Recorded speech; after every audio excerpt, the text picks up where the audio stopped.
DHA Multan की plots की कीमतों में गिरावट या उसमें इजाफा देखने को मिला या कीमतें स्टेबल हो गई हैं। क्या डीएचए मुल्तान अपना थर्ड बैलेट सितंबर में करने जा रहा है? क्या डीएचए मुल्तान ने जो नई पॉलिसी दी है कि आपकी एनडीसी क्लियर नहीं होगी, इसका क्या इम्पैक्ट है? या ओवरऑल डीएचए मुल्तान के प्लॉट्स की कीमतों पे क्या इम्पैक्ट देखने को मिला है नए टैक्सेस की वजह से? और इन दिनों कौन से कमर्शियल्स की या कौन सी नई एक्टिविटीज़ हैं जिनकी ग्राउंड ब्रेकिंग होने जा रही है? अस्सलाम वालेकुम व्यूअर्स, कैसे हैं आप? उम्मीद है सब खैरियत से होंगे। सबसे पहले तो मैं कीमतों के हवाले से डिस्कस करूंगा कि जिस तरह आप जानते हैं कि नए माली साल का जो बजट है उसमें एफबीआर के टैक्सेस बढ़ा दिए गए हैं। फाइलर को 2% से 3% कर दिया गया और नॉन फाइलर को अगर हम देखें सेलर 6% हो गया है और जो बायर है वो 10.5% पे चला गया है। तो ये एक टैक्स में काफ़ी बड़ा इजाफा हमें देखने को मिला था। लेकिन अगर साथ में हम देखें तो अभी डीएचए मुल्तान ने नया टैक्स एक आयद कर दिया है जो इस वक्त मतलब इम्प्लीमेंट हो रहा है, इम्प्लीमेंट होना स्टार्ट हो गया है। वो है आपका कॉरपोरेट टैक्स। कॉरपोरेट टैक्स क्या है? कॉरपोरेट टैक्स पहले लोकल प्रॉपर्टी पे ये इम्प्लीमेंट हो रहा था, आप टैक्स अदा कर रहे थे। लेकिन अभी आप एफबीआर के साथ साथ बैंक ऑफ पंजाब में आप जो अपना टैक्स अदा करते थे पंजाब हुकूमत को, उसके साथ जितनी आप मालियत का टैक्स बैंक ऑफ पंजाब में अदा करते थे वही आपकी मालियत, उतना ही टैक्स आप कॉरपोरेट टैक्स की मद में भी अदा करेंगे। ये आपके बायर पर्सन पे जो है ये इम्प्लीमेंट हो चुका है। मतलब 1% आप पहले बैंक ऑफ पंजाब में अदा करते थे तो अब से आप 2% अदा करेंगे। 1% आपका ईस्ट आर्म की मद में, 1% आपका जाएगा कॉरपोरेट टैक्स की मद में।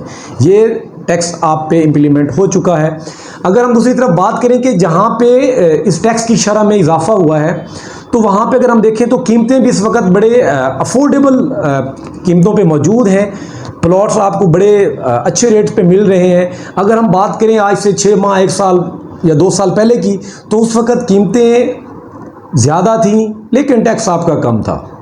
लेकिन इस वक्त अगर हम बात करें तो टैक्स में एक मिनिमल सा आपको 1 लाख से 1.5 लाख का इजाफा देखने को मिला है। लेकिन साथ में अगर आप देखें तो आपको कीमतें बहुत मुनासिब मिल रही हैं, बड़े अच्छे रेट पे आपको प्लॉट्स मिल रहे हैं। 5 मरला की अगर हम बात करें तो 5 मरला आपको 27 लाख से ऑनवर्ड बासानी मिल रहा है। 8 मरला की बात करें तो 37 लाख में आपको ईजिली एक अच्छा प्लॉट मिल जाता है। 10 मरला की अगर आप बात करते हैं तो आपको 47-48 लाख से ऑनवर्ड प्लॉट्स मिलना स्टार्ट हो जाते हैं। अगर आप बात करें एक कनाल की तो एक कनाल इस वक्त आपको 51-52 लाख पे बाइजली बासानी आपको मिल रहा है W1 W2 के अंदर। लेकिन अगर आप किसी और सेक्टर में जाएंगे तो वो सेक्टर वेरी करता है। लेकिन ये जो कीमतें इस वक्त आपको मैंने बताई हैं कम तरीन सतह पे हैं। 5 मरला आपको मिनिमम 40 लाख पे मिलता था, आपको 8 मरला मिनिमम 55 से 56 लाख पे मिलता था। 10 मरला की आप बात करें तो 60 से 62 लाख पे मिनिमम मिलता होता था। और एक कनाल की बात करें तो आपको 85 से 90 लाख आपको मिनिमम अदा करना पड़ता था कॉस्ट ऑफ लैंड की मद में। और अब की कीमतें आप लोगों के सामने हैं। इसमें कोई ये नहीं कह सकता कि कीमतें कम नहीं हुई, तो वो गलत बयानी करेगा अगर कोई ऐसा कहता है। तो कीमतें नो डाउट एक अच्छे खासे परसेंटेज के साथ वो गिरावट का वो शिकार हुई हैं और काफ़ी नीचे आ गई हैं, तो अफोर्डेबल हैं। लेकिन लोग आज भी बाइंग कर रहे हैं। बाइंग करने में मतलब कोई ये नहीं है कि लोग हट के बैठ गए हैं, ट्रांजैक्शन वगैरह नहीं हो रही।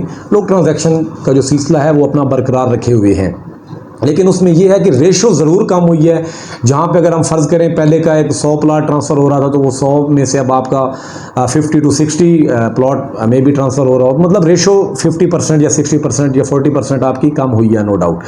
अगर हम दूसरी तरफ बात करते हैं कि क्या कीमतें स्टेबल हो गई हैं या कीमतें दोबारा से वही नीचे जाती जा रही हैं जिस रूटीन में आ रही थी, तो अगर मैं बात करूं 10 मुहर्रम के बाद से जो चीज़ें मैंने देखी हैं, 10 मुहर्रम के बाद कीमतों में एक आर्जी रुकावट कहें, लेकिन रुकावट सी आ गई है, कीमतें मुंजमद हो गई हैं। जहाँ पे कीमतें हैं उसी सूरत हाल में प्लॉट्स आपके ट्रेड हो रहे हैं। कीमतें कम इतनी ख़ास नहीं हुई और ना ही कीमतें बढ़ी हैं। कीमतें आर्जी तौर पे स्टेबल हो गई हैं। उम्मीद है कि अगर ये स्टेबिलिटी है ये एक लॉन्ग टर्म चली जाती है तो ये एक अच्छा साइन होगा और ये पहला स्टेप होगा मार्केट की बेहतरी की तरफ। लेकिन ये क्या ऐसा होगा या नहीं होगा ये तो आगे आने वाला हमें वक्त बताएगा। लेकिन अगर हम यहाँ पे बात करें थर्ड बैलेट की फ़ाइल्स की, तो थर्ड बैलेट की फ़ाइल की कीमतें डे बाय डे कहें या हफ्ते बाद या 10 दिन बाद वो कम होते हुए दिख रही हैं। एक कनाल की फ़ाइल आपको 58 से 60 लाख में मिलती थी, लेकिन इस वक्त आपको 58 माइनस में मिल रही है। 10 मरला की आप बात करते हैं तो आपको 47 48 पे मिल रही थी 10 मरला की फ़ाइल, लेकिन अब आपको 46 माइनस या 46 पे आपको फ़ाइल मिल रही है। 5 मरला आप 28 प्लस पे बाय कर रहे थे। जनरल फ़ाइल की बात कर रहा हूँ, लेकिन अब आपको 28 माइनस में भी मिल रही है। सेक्टर ई की फ़ाइल आपको 32 पे पहले मिल रही थी, लेकिन उसमें भी अगर हम देखें तो थोड़ी बहुत उसमें भी गिरावट देखने को मिली है। लेकिन ओवरऑल अगर मैं बात करूँ तो प्लॉट की कीमत में कोई ख़ास कमी या वाज़ेह कमी देखने को नहीं मिली, लेकिन हमें फाइल्स की कीमतों में जो थर्ड बैलेट की है उसमें हमें एक नुमाया कमी देखने को मिली है। लेकिन अगर हम यहाँ पे बात करें कि डीएचए मुल्तान ने जो नई पॉलिसी का इतलाक किया है कि आपकी एनडीसी उस वक्त तक क्लियर नहीं होगी जब तक आप अपने पोजेशन सेक्टर के प्लॉट के डेवलपमेंट चार्जेस पूरे अदा नहीं करेंगे। पूरे अदा करेंगे इससे मुराद ये है कि सेकंड बैलेट के प्लॉट्स के डेवलपमेंट चार्जेस बाद में स्टार्ट हुए थे, तो एज़ पर स्केजुअल उनके अभी तक 21 लाख पूरे नहीं हुए। एक कनाल की मैं बात करूंगा तो अगर वो अपना प्लॉट किसी और को बेच रहे हैं, ट्रांजैक्शन करना चाह रहे हैं, तो जिसको वो प्लॉट बेचना चाह रहे होंगे सबसे पहले एनडीसी क्लियर होने के लिए आपके डेवलपमेंट चार्जेस की अदायगी पूरी होना ज़रूरी है। अदरवाइज़ आपका जो प्लॉट है वो रिजेक्शन में चला जाएगा, उस पर आपको एनडीसी क्लियरेंस नहीं मिलेगी। अगर आप अपने प्लॉट की ट्रांजैक्शन करना चाहते हैं तो अगस्त का महीना है, क्योंकि पहले 1 अगस्त से इस पॉलिसी को इम्प्लीमेंट किए जाना था, लेकिन डीएचए मुल्तान ने 1 महीना इस चीज़ को डिले किया है। आप अगस्त के महीने में अगर अपने प्लॉट की एनडीसी क्लियर करवाते हैं, ट्रांजैक्शन मुकम्मल करते हैं, तो आपको एज़ पर स्केजुअल जो आपके डेवलपमेंट चार्जेस जितने गए हुए हैं उसी के मुताबिक एनडीसी भी क्लियर हो जाएगी और किसी और पर्सन के नाम पे प्लॉट ट्रांसफ़र हो जाएगा। अगर आप सितंबर में जाते हैं तो शायद क्या यकीनन आपकी एनडीसी रिजेक्ट हो जाएगी और आपका प्लॉट ट्रांसफ़र नहीं होगा जब तक आप अपना वो डेवलपमेंट चार्जेस वाला जो इशू है वो क्लियर नहीं करेंगे। इसमें थोड़ा सा ये भी बता दूं, अगर आपकी जाने अनजाने में एनडीसी रिजेक्ट हो जाती है तो आपको 20,000 उसका फ़ाइन अदा करना पड़ेगा अगर आप गिवन टाइम के अंदर अपना वो इशू हल नहीं करते। अगर आप उस टाइम के बाद चले जाते हैं तो 20,000 या 10,000 ये 2 रेशो हैं, ये आपको अदा करनी पड़ेंगी, तब जाके आपका वो मामला जो है वो हल होगा। तो मेरे ख्याल से आप में से जो अपना प्लॉट सेल करना चाह रहा है तो मेरे ख्याल से उनको इसी महीने के अंदर ट्रांजैक्शन मुकम्मल कर लेनी चाहिए, या जो स्पेशली बाय करना चाहता है तो उसको इसी मंथ के अंदर अपनी ट्रांजैक्शन को मुकम्मल करना चाहिए। अदरवाइज़ सितंबर में जाते ही उनको उस प्लॉट की पूरी डेवलपमेंट चार्जेस की मालियत डीएचए मुल्तान को अदा करनी होगी, तब जाके आपको वो प्लॉट मिलेगा। अदरवाइज़ आप वो प्लॉट बाय नहीं कर सकेंगे, उसकी एनडीसी क्लियर नहीं होगी। थर्ड बैलेट की अगर मैं बात करूं तो थर्ड बैलेट की डेट अगर हम देखें तो वो सितंबर में कहा गया था कि सितंबर के एंड पे हो जाएगी। अब सितंबर भी हमारा आ गया, कोई सितंबर भी हमारा दूर नहीं रहा, तो देखते हैं कि सितंबर में क्या थर्ड बैलेट होगी या नहीं होगी। अगर हम ओवरऑल देखें जो इस वक्त सूरत हाल चल रही है तो मेरे ख्याल से डीएचए मुल्तान शायद कि ये सोच रहा हो कि हमें अभी जो थर्ड बैलेट है उसको डिले कर देना चाहिए, मौखर कर देना चाहिए, चाहे 2 माह के लिए करें चाहे 4 माह के लिए करें। लेकिन डीएचए की मैनेजमेंट इस चीज़ को बेहतर तौर पे वो देख रही होगी कि हमने क्या डिसीजन लेना है, तो ये डीएचए की मैनेजमेंट पे छोड़ते हैं। इस हवाले से मैं कुछ भी नहीं कह सकता कि डीएचए क्या करने जा रहा है थर्ड बैलेट के हवाले से, लेकिन जहाँ तक मुझे लग रहा है वो शायद ये है कि थर्ड बैलेट को मे भी डिले कर दिया जाए, लेकिन ये गलत भी हो सकती है मेरी एक ऑब्जर्वेशन। लेकिन अगर हम दूसरी तरफ देखें, दूसरा पहलू कि डीएचए पहले एक दफ़ा थर्ड बैलेट को डिले कर चुका है तो शायद इस दफ़ा डिले ना करे, तो खैर ये चीज़ हमें सितंबर के महीने में वाज़े हो जाएगी कि डीएचए इस पे अपनी हतमी क्या पॉलिसी देता है या क्या वो डिसीजन लेता है। दूसरी तरफ जहाँ पे एनडीसी आपकी रिजेक्ट होती है कि आप पूरे डेवलपमेंट चार्जेस अदा नहीं करते, तो इसका अगर हम देखें कि मार्केट के ऊपर या ओवरऑल डीएचए के जो प्लॉट्स हैं उस पर क्या इम्पैक्ट देखने को मिलेगा या क्या सूरत हाल होगी, तो उसमें यह है कि पहले मोस्टली मेरे समेत काफ़ी सारे रियल्टर्स हम आपको यही एडवाइस करते थे कि जी आप कम डेवलपमेंट चार्जेस वाला प्लॉट लें, क्योंकि उसमें एक अट्रैक्शन है कि आपका प्लॉट बआसानी सेल आउट हो जाएगा। लेकिन अभी डीएचए मुल्तान ने वो डिस्क्रिमिनेशन अगर हम कहें, जो एक वो तासुब था कि जी नहीं ये कम डेवलपमेंट चार्जेस वाला प्लॉट है, इस पर आप ज़्यादा फोकस करें, ज़्यादा डेवलपमेंट चार्जेस वाले पे फोकस नहीं किया जाता था कि वहाँ पे जी आपकी अमाउंट ज़्यादा बाउंड होती है। तो सिविल प्लॉट के जो ऑनर थे शायद वो पैनिक होकर कम कीमत पे अपना प्लॉट बेच जाते थे, लेकिन अगर हम बात करें सर्विस बेनिफिट के प्लॉट्स को तो उनको एक अच्छी कीमत पे वो प्लॉट उनका सेल हो जाता था।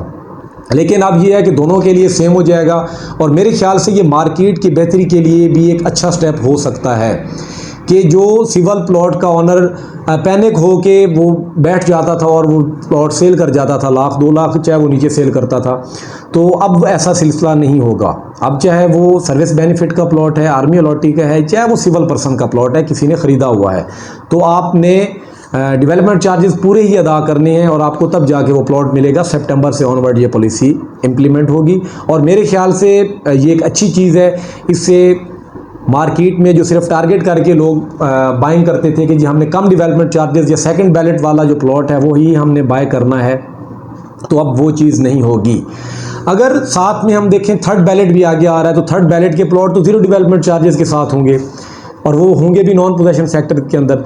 तो क्या उस थर्ड बैलेट के प्लॉट का सेकंड बैलेट जो नॉन पोजेशन सेक्टर्स के अंदर हैं, क्या उस पर कोई इम्पैक्ट देखने को मिलेगा? डेफिनेटली लोग उस वक्त कम डेवलपमेंट चार्जेस की चीज़ों की तरफ फिर से वो एक दफ़ा माइल होंगे नॉन पोजेशन सेक्टर के अंदर जो नॉन डेवलप्ड सेक्टर्स हैं। लेकिन मेरे ख्याल से DHA यकीनन इस चीज़ पे भी कोई ना कोई पॉलिसी बनाएगा कि फर्स्ट सेकंड बैलेट प्लस जो दूसरी साइड पे हमारा थर्ड बैलेट है, इन प्लॉट्स के दरमियान जो एक डिफरेंस है उस डिफरेंस को वो कायम रखेगा और दोनों को मतलब ये है कि अपनी अपनी अहमियत मिलेगी। ये नहीं है कि जी सिर्फ लोग थर्ड बैलेट की तरफ जाएंगे, सेकंड और फर्स्ट बैलेट के प्लॉट्स को लोग बाय करना भूल जाएंगे, तो ऐसा मेरे ख्याल से कतई तौर पे नहीं होगा। हो सकता है DHA मुल्तान अपनी पॉलिसी को तब्दील करे और थर्ड बैलेट के प्लॉट पे डेवलपमेंट चार्जेस को शायद बढ़ा दे या शायद उनका ड्यूरेशन कम कर दे और वो ड्यूरेशन सेकंड बैलेट के प्लॉट से भी कम होगा कि जब आपके सेकंड बैलेट के डेवलपमेंट चार्जेस मुकम्मल होने जा रहे हैं उन सेक्टर्स के अंदर, तो उन सेक्टर्स के थर्ड बैलेट के प्लॉट के डेवलपमेंट चार्जेस भी उसी ड्यूरेशन में जाके मुकम्मल होंगे। तो उसमें फिर वो एक डिफरेंस जो है उसको शायद वो मतलब कहीं पे किसी तरीके से वो मैनेज किया जाए और दोनों चीज़ों की अपनी अपनी अट्रैक्शन रह जाए। तो देखते हैं आगे DHA मुल्तान इस थर्ड बैलेट को लेके क्या डिसीजन लेता है या क्या करने जा रहा है। लेकिन जहाँ पे अगर मैं आपको DHA बहावलपुर की एक एग्जांपल देता हूँ, तो DHA बहावलपुर जो अपने एक कनाल के डेवलपमेंट चार्जेस हैं वो 3.3 मिलियन है उसके, लेकिन DHA मुल्तान आपको 2.1 मिलियन मतलब 1.2 मिलियन कम डेवलपमेंट चार्जेस हैं आपके DHA मुल्तान के DHA बहावलपुर की निस्बत।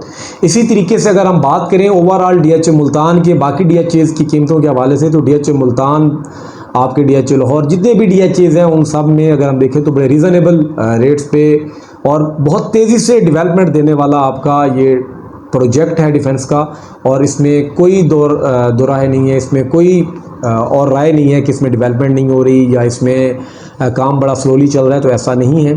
दूसरी तरफ अगर हम बात करें कि DHA मुल्तान इस महीने में क्या करने जा रहा है, इस महीने के अगस्त के अंदर अगर हम देखें तो DHA मुल्तान ने सेक्टर B1 को पोजीशन भी देनी है जो हमारी जुलाई में थी, उसको मौखर किया गया है। लेकिन साथ में अगर हम देखें तो B2 के प्लॉट्स को जो रिलोकेट किए जाने का सिलसिला है वो 10 अगस्त को होगा, क्योंकि हर B2 सेक्टर जो एक कनाल का है सब ऑनर्स को लेटर मेरे ख्याल से पहुंच चुके होंगे कि आपका प्लॉट रिलोकेट किया जाएगा उसी वर्थ के मुताबिक जो आपके प्लॉट की वर्थ है। लेकिन वो 10 अगस्त को बेल्टिंग होगी और मेरे ख्याल से उस पर DHA मुल्तान यकीनन अपने क्लाइंट्स को, अपने कस्टमर्स को वो डेफिनेटली वहाँ पे बुलाएगा जो उन प्लॉट्स के ऑनर्स हैं और उनके सामने ही बेल्टिंग का इनेकाद होगा। थर्ड बैलेट की बात नहीं कर रहा मैं, फ़िलहाल बात कर रहा हूँ सेक्टर B2 के बैलेट की। अगर हम दूसरी तरफ देखें सेक्टर B1 की पोजीशन वो भी इसी महीने के अंदर होने वाली है, तो ये दो चीज़ें इस महीने के अंदर हो रही हैं। लेकिन अगर हम दूसरी तरफ देखें जो हमारी कमर्शियल एक्टिविटीज़ हैं डेवलपमेंट के हवाले से, कि लोग क्योंकि DHA तो अपना एक प्रोजेक्ट को वो ले रहा है, वो चीज़ें कर रहा है, उसको डेवलपमेंट जितनी तेज़ी से हो सकता है वो दिए जा रहा है। लेकिन अगर हम दूसरी तरफ बात करें कि क्या जो कमर्शियल प्रोजेक्ट्स हैं, जो लोगों के हाथ की चीज़ें, क्या वो यहाँ पे स्टार्ट हो रही हैं या नहीं हो रही, तो उनमें से एक बोदला बिल्डर्स अगर हम देखें तो वो आपके सामने बिज़नेस आप बना रहे थे, लेवल 4 लेवल 5 तक तकरीबन उनका काम मुकम्मल हो चुका है। अगर हम दूसरे देखें तो काफ़ी सारे कमर्शियल हाई राइज बिल्डिंग आपके सामने यहाँ DHA मुल्तान में अनाउंस हो चुकी हैं, जिनमें N1 टावर है, आपका बुलेवार्ड हाइट्स है, दूसरी तरफ आपका बेवलियन बाय इमारात ग्रुप है और चौथा आपका बन रहा है सेरीन टावर। तो इन जगहों की, या दूसरी तरफ मॉल ऑफ सेंट्रल स्क्वायर, इन्होंने अपनी जगह जो है वो ऑक्यूपाई कर रखी हैं, वहाँ पे अपनी वो बाउंड्री जो है वो दे रखी है, जगह की निशानदेही की हुई है। लेकिन उसमें अगर हम देखें तो बिजनेस हब के बाद जो ग्राउंड ब्रेकिंग होने जा रही है अब, वो ग्राउंड ब्रेकिंग कर रहा है सीरीन टावर। क्योंकि लास्ट डे मैं DHA गया था, क्लाइंट के साथ विजिट किया है पूरे DHA को तकरीबन, तो उसमें अगर हम देखें तो सीरीन टावर वाले वो अपना जो है ग्राउंड ब्रेकिंग के हवाले से अपनी तैयारियां मुकम्मल किए हुए हैं। तकरीबन वो चीज़ें उनके आखिरी मरहल में चल रही थी और वो ग्राउंड ब्रेकिंग आज या कल आपके सामने हो ही जाएगी। तो ये एक अच्छा साइन है कि वहाँ पे जो कमर्शियल हाई राइज हैं वो भी आ रही हैं। तो फ्यूचर में भी ऐसे बहुत सारे प्रोजेक्ट्स हैं जिनकी ग्राउंड ब्रेकिंग होने जा रही है। और इसी तरीके से मैं कोशिश करता रहूँगा कि आप लोगों के साथ जो एक मेरी राय है वो मैं आप लोगों के साथ शेयर करता रहूँ, चाहे वो मेरी राय तनकीदी होती है, चाहे वो तामीरी होती है, उसमें आप लोग भी मेरी रहनुमाई कर सकते हैं। अगर आप लोगों को कोई चीज़ लगती है कि नहीं ये ऐसी नहीं, ऐसे हो सकती है, ये इसको ऐसे होना चाहिए, तो मैं इंशाल्लाह कोशिश करूँगा कि आपकी उस राय को यहाँ पे आप बाकी लोगों के सामने वो लेके आऊँ और इन चीज़ों को डिस्कस करूँ। अगर आप लोगों में से किसी को कुछ पूछना है तो वो आप मेरे दिए गए नंबर पे रब्ता कर सकते हैं। मैं कोशिश करूँगा कि टाइमली आपको रिस्पॉन्स दूँ। अगर मैं किसी वजह से आपको रिस्पॉन्स टाइमली नहीं दे पाया तो कोशिश ही होगी कि जैसे ही मैं फ्री हूँ आपको यकीनन उसी वक्त रिस्पॉन्स दूँ। आप में से जिन लोगों ने मेरा चैनल सब्सक्राइब नहीं किया और वो पहली दफ़ा आज मेरा व्लॉग देख रहे हैं, तो उनको चाहिए कि वो मेरा व्लॉग आगे in future up to date रहने के लिए वो मेरे चैनल को सब्सक्राइब करें। इंशाल्लाह आप लोगों के साथ नेक्स्ट व्लॉग में मिलते हैं। तब तक के लिए इजाज़त दीजिए। अल्लाह हाफिज़।